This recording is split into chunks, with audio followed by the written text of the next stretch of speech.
Tuhan tak kuasa kau, walau rajin tanganku, tak penuhi tuntutmu, sia-siakan pun gairahku, tiada guna tangisku, nebus dosa tak cukup, di kau saja penebus, dua tanganku hampa, naung salibmu belakang, telanjang perilaku jubah, Bapa berilah anugerah, bisa beriku ampunan, tanpa ini ku celaka, bila tiba ajalku, tutup pejam mataku, mulai arang mataku, tampil depan tatamu, terbelahmu bagiku, jamin penuh amanku. Saudara-saudari, sebelum kita memulai firman Injil secara virtual pada saat ini, mari kita sama-sama bersatu di dalam doa. Terima kasih ya Tuhan, kami mengucap syukur kepadamu. Terima kasih dikaulah karunia kami Tuhan. Dikaulah Allah kami. Tuhan, dikaulah hayat yang kekal bagi kami. Tuhan, berkati pemberitaan firman pada saat ini Tuhan, biarlah pembicaraan-Mu boleh mengurapi setiap kami, boleh berbicara kepada setiap kami. Tuhan, sehingga kami sadar Tuhan, hanya di dalam Dikau yang bisa membawa kami keluar dari maut ke dalam hidup yang kekal. Terima kasih ya Tuhan, terpujilah nama-Mu, Yesus itu Tuhan. Di dalam nama-Mu kami berdoa. Amin. Saudara-saudari, berdasarkan kidung yang baru saja kita nyanyikan, memberitahukan kepada kita bahwa kerajinan kita tidak bisa membawa kita keluar dari maut.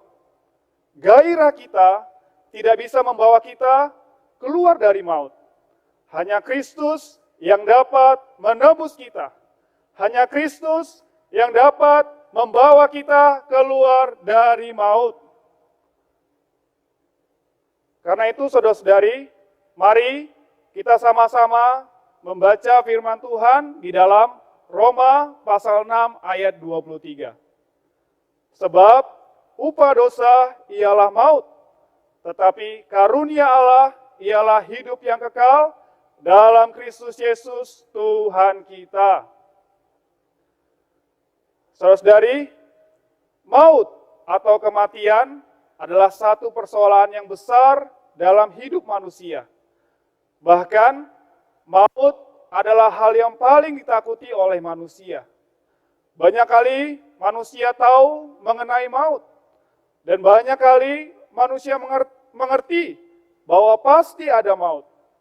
Tetapi saudara-saudari, juga banyak manusia tidak mempedulikan hal ini. Seakan-akan ini bukanlah suatu persoalan yang penting. Tapi saudara-saudari, hari ini kita harus jelas mengenai maut. Maut kapan saja, di mana saja, dapat menerkam kita semua. Saudara-saudari, tanpa kita sadari, maut atau kematian ini semakin dekat kepada kita. Sehari Anda menjalani hidup, berarti sehari Anda lebih dekat kepada maut. Mulai kita dilahirkan, lalu bertumbuh menjadi remaja, kemudian pemuda, lalu kita menikah, saudara-saudari. Hari-hari kita semakin dekat kepada maut. Ini juga sama seperti kita jika mengantungi uang sebanyak 50.000 misalkan. Hari ini mungkin kita memakai uang yang di saku kita sebanyak 10.000. Maka uang kita akan menjadi 40.000 bukan? Lalu esoknya kita memakai uang tersebut 10.000. Maka uang kita akan berkurang menjadi 30.000. Demikian seterusnya sampai uang yang di saku kita sampai habis. Saudara-saudari, tidak mungkin ketika kita memakai uang itu malah bertambah. Hari ini sama seperti usia kita. Semakin kita menjalani penghidupan ini, hari demi hari umur kita akan semakin habis. 1 menit pun saudara-saudari, kita melalui penghidupan kita, umur kita akan semakin dekat kepada maut. Di sebuah kebun binatang, ada ular piton atau ular sawah. Biasanya ular yang demikian diberikan makan oleh petugas adalah ayam dan kelinci yang masih hidup. Saudara-saudari, kapan saja ular piton itu lapar, ular piton itu akan menerkam ayam dan kelinci yang sudah disediakan di kebun binatang tersebut. Saudara-saudari, kalau kita melihat ayam dan kelinci yang masih hidup, kita melihat mereka seperti tidak ada masalah di dalam ruangan itu. Kita melihat ayam dan kelinci itu seperti tidak sadar bahwa kapan saja ular piton itu akan dapat menerkam ayam dan kelinci tersebut. Saudara-saudari, ketika kita melihat ayam dan kelinci itu, betapa kasihannya.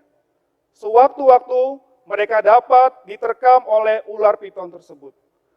Saudara-saudari, secara tidak sadar, keadaan kita hari ini sebenarnya sama seperti ayam dan kelinci tersebut. Kapanpun saudara-saudari, dimanapun saudara-saudari, maut pasti akan menerkam kita.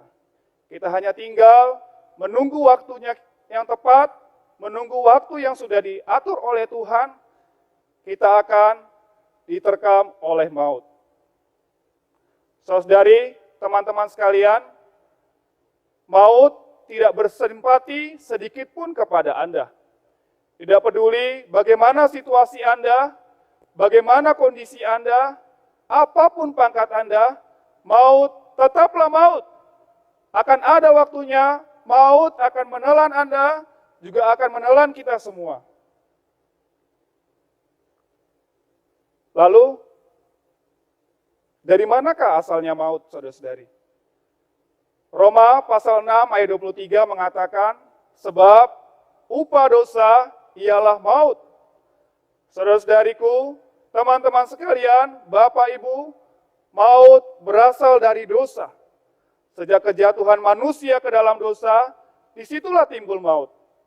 Ini sudah menjadi hukum dari dosa.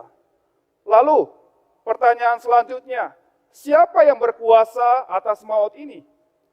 Ibrani pasal 2 ayat 14 dengan jelas mengatakan, iblis yang berkuasa atas maut. Ayat ini sangat jelas mengatakan bahwa iblis berkuasa atas maut. Ini berarti bahwa maut adalah produk dari iblis. Tapi puji Tuhan, saudara-saudari, puji Tuhan, di alam semesta ini bukan hanya ada iblis sebagai penguasa maut. Karena kasih Allah yang begitu besar kepada manusia, Ia rela menjadi manusia, mengalami penghidupan manusia, mati di atas kayu salib untuk menyelesaikan persoalan maut yang menjadi persoalan yang terbesar bagi manusia hari ini. Oh, haleluya! Kita tidak bisa lepas dari maut tanpa kehadiran satu persona ke dalam dunia, yaitu Tuhan Yesus. Yesaya pasal 63 ayat 6 mengatakan, Tuhan telah menimpakan kepadanya kejahatan kita sekalian. Puji Tuhan, saat Tuhan di atas kayu salib, maut mengejar dia, maut mencoba menguasai dia selama 3 hari.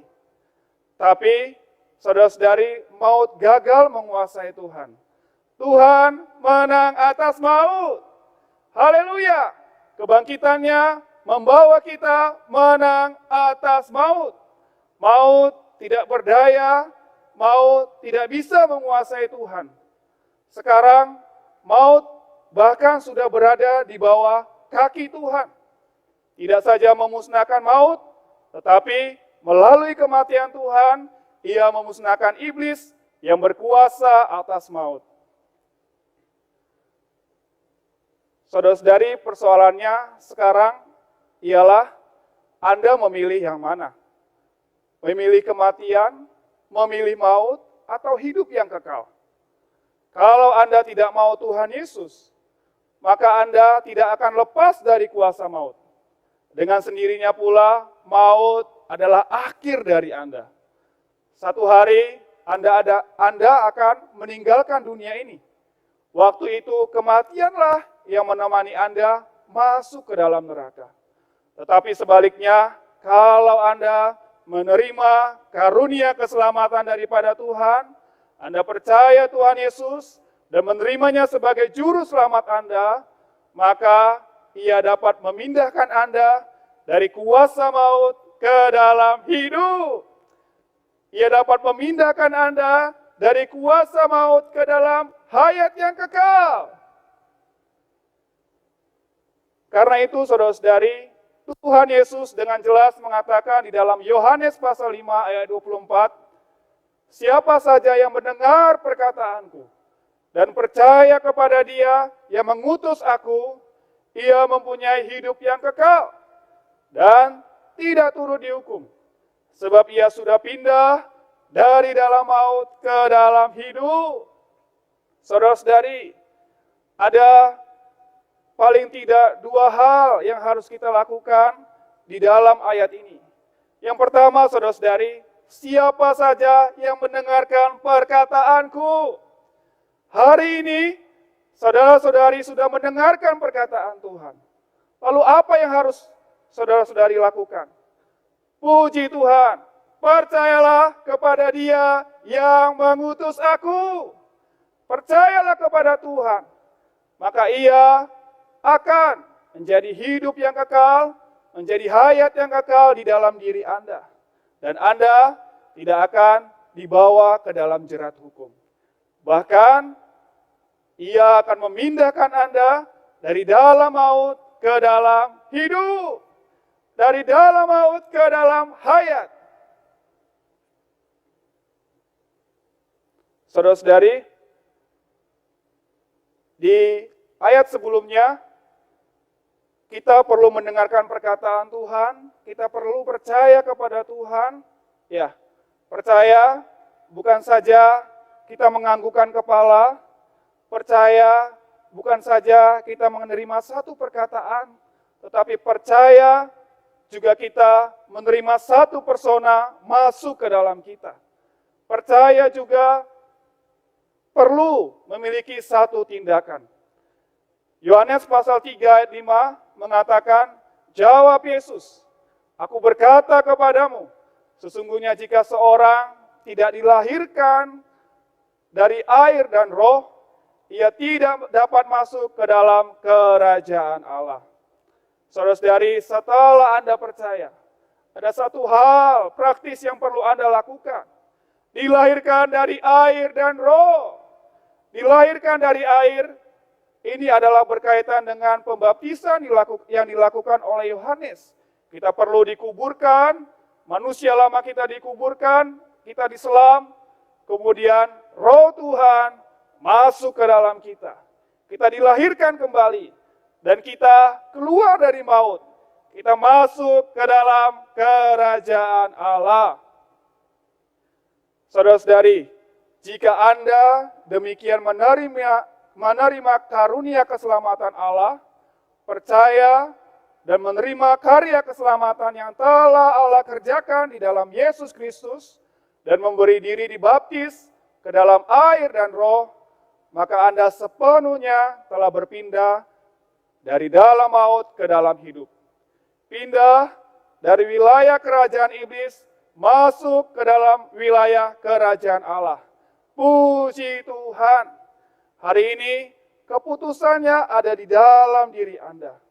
Mari saudara-saudari, seperti yang dikatakan di dalam kitab Ibrani, ketika kita mendengarkan firman Tuhan, janganlah kita mengeraskan diri kita. Janganlah kita mengeraskan hati kita. Kita perlu dengan sederhana percaya kepada Tuhan, menerima Tuhan, dibaptis, menerima Tuhan masuk ke dalam kita, keluar dari maut. Saudara-saudari, ini perlu satu karunia, satu anugerah daripada Tuhan. Kita perlu mengambil kesempatan ini, kita perlu mengambil waktu ini untuk percaya dan dibaptis di dalam nama Tuhan. Karena itu, mari saudara-saudari, kita kembali menyanyikan lagu yang di awal kita sudah nyanyikan. Kita nyanyikan bait 2 saja.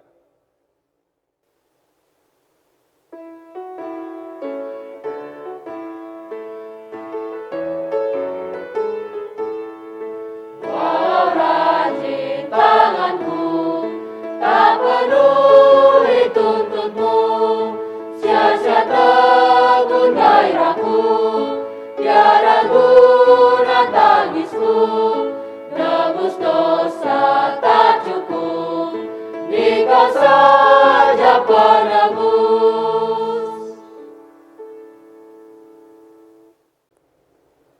Saudara-saudari, puji Tuhan, demikian pemberitaan firman Injil pada saat ini. Mari saudara-saudari, dimanapun Anda berada, kita sama-sama berdoa. Saudara-saudari bisa mengikuti doa saya. Tuhan Yesus, oh Tuhan Yesus, Tuhan, hari ini Tuhan, aku menerima Dikau sebagai juru selamatku. Tuhan Yesus, hari ini aku percaya kepada karunia keselamatan itu. Tuhan Yesus, hari ini aku bersaksi, aku percaya kepada Tuhan. Tuhan, dapatkanlah aku seumur hidupku Tuhan. Aku mau Tuhan memimpin aku, menggembalakan aku, menyelamatkan aku dari maut ke dalam hayat yang kekal. Terima kasih ya Tuhan, terpujilah namamu. Di dalam nama Tuhan kami berdoa. Amin.